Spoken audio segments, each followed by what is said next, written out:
In this video, we'll cover how to navigate the remote control web app.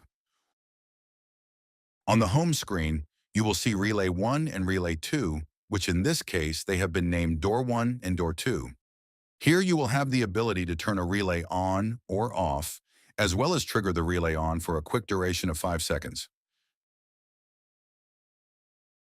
Back on the Web Relays web interface, select the Relay tab.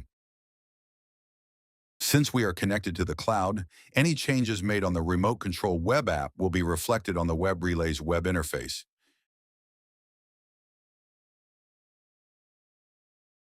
Next, scroll down to Input Webhooks.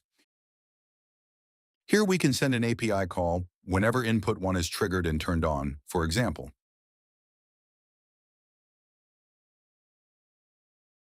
Back on the Web Relays web interface, select the Input tab. Since we are connected to the cloud, any changes made on the remote control web app will be reflected on the Web Relays web interface. Back on the home screen, navigate to Webhooks, which is a standalone feature from the Web Relays web interface. Here you have the ability to send general API calls. Select the plus icon and simply label the webhook, paste the API call URL, and select Save. Next is scheduling, which is also directly reflected on the Web Relays web interface.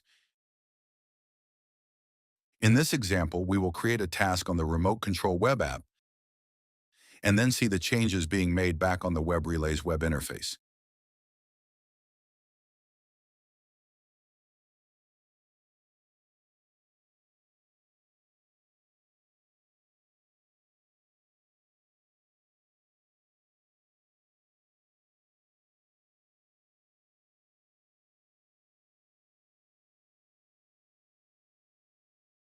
Every element will be directly in sync between the Web Relays web interface and the remote control web app.